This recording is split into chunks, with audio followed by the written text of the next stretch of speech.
वहीं छत्तीसगढ़ के 2000 करोड़ से ज्यादा की शराब घोटाला मामले में सुप्रीम कोर्ट के सामने उस वक्त एक अजीबोगरीब मामला सामने आया जब ईडी की ओर से पेश हुए additional solicitor general SV Raju ने ईडी की कार्यप्रणाली पर ही सवाल उठा दिए। एसवी राजू ने कहा कि ईडी में कुछ गड़बड़ चल रहा है। ईडी ने बिना मेरी स्वीकृति के मेरे पेश होने से पहले ही हलफनामा दायर कर दिया है, ये आधा अधूरा है। सुप्रीम कोर्ट ने एसवी राजू के बयान पर हैरानी जताते हुए मामले को गंभीर बताया है और सुनवाई को 5 फरवरी तक के लिए टाल दिया है।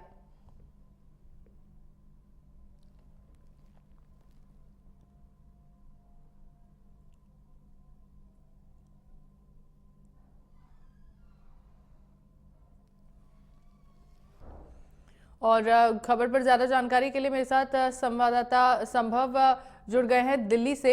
संभव, मुझे ये बताइए, सुप्रीम कोर्ट में आज कार्रवाई के दौरान क्या हुआ? क्यों ईडी की ओर से जो वकील पेश हुए उन्होंने ईडी की ही कार्रवाई पर सवाल उठा दिए? जी बिल्कुल। छत्तीसगढ़ शराब घोटाला मामले में जब सुनवाई जस्टिस अभय एस ओका और जस्टिस उज्जवल भुइयां की बेंच के सामने हुई, तब एक अजीबोगरीब मामला सामने आया। ऐसा पहले देखने को आमतौर पे नहीं मिला है। पहले भी एनफोर्समेंट डायरेक्टरेट प्रवर्तन निदेशालय की तरफ से एसवी राजू जो एडिशनल सॉलिसिटर जनरल हैं वो अपीयर होते रहे हैं, जैसे कि दिल्ली शराब घोटाले मामले में भी वो लगातार अपीयर होते रहे थे। लेकिन इस बार उन्होंने एक अजीबोगरीब बयान दिया जिसने हेडलाइंस बनाई हैं, और वो बयान ये है कि उन्हें खुद नहीं पता कि प्रवर्तन निदेशालय ने सुप्रीम कोर्ट में इस मामले में क्या एफिडेविट फाइल कर दिया। तो इस पर बेंच ने भी सवाल खड़ा किया कि आपको नहीं पता ये कैसे हो सकता है। तो उन्होंने कहा कि प्रॉपर चैनल फॉलो नहीं किया गया और साथ ही साथ कुछ मिसकम्युनिकेशन है, सही तरह से कम्युनिकेशन नहीं किया गया है। बात बहुत स्पष्ट नहीं है कि ये जो एफिडेविट है उसकी जो भाषा है, उन्होंने एक अंग्रेजी का शब्द इस्तेमाल किया, हैंकी पैंकी। जी, बहुत स्पष्ट नहीं है कि ये क्या कहना चाह रहा है। तो उस पे बेंच ने कहा कि फिर जो कोई भी एफिडेविट या काउंटर एफिडेविट या कुछ भी सुप्रीम कोर्ट में फाइल होता है तो वो एडवोकेट ऑन रिकॉर्ड के द्वारा फाइल होता है। तो एओआर एडवोकेट ऑन रिकॉर्ड पे सवाल खड़े हुए।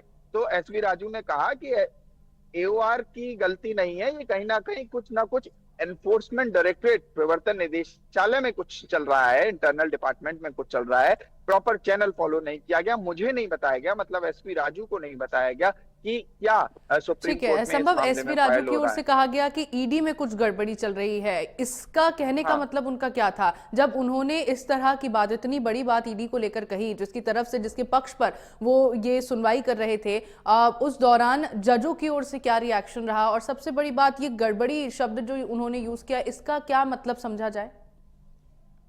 जी देखिए, इस केस की अगर हम पर्टिकुलर बात करें तो अब तक जिस तरह की हियरिंग्स हुई हैं ऐसी कोई भी बात सामने नहीं आई थी। हालांकि एक बात मैं साफ कर दूं, एसवी राजू की कई हियरिंग्स मैंने पर्सनली कोर्ट में अटेंड की है, चाहे वो दिल्ली की lower court Rouse Avenue court में हियरिंग्स हो या हाई कोर्ट में हो या सुप्रीम कोर्ट में हियरिंग्स हो। एसवी राजू जाने जाते हैं अपने मतलब वो जो दिमाग में है वो बोलते हैं, ज्यादा फिल्टर नहीं है उनकी बातचीत में या उनके आर्गुमेंट्स में या सबमिशंस में। तो उन्होंने अपनी बात स्पष्ट रखी। हालांकि ये बहुत साफ नहीं किया कि ईडी में इंटरनल क्या गड़बड़ चल रही है, लेकिन ईडी प्रवर्तन निदेशालय एक बार फिर सवाल के घेरे में तो खड़ा हो ही जाता है। खासकर एनफोर्समेंट डायरेक्टरेट के जो डायरेक्टर हैं उन पर भी उन्होंने, एसबी राजू ने कहा कि मैंने उन्हें पर्सनली कहा था कि एक इंटरनल इंक्वायरी इस मामले में, छत्तीसगढ़ लिकर स्कैम के मामले में करें। तो उस पर भी एक कहीं ना कहीं ये समझ में आता है कि एक मिसअंडरस्टैंडिंग, कहीं ना कहीं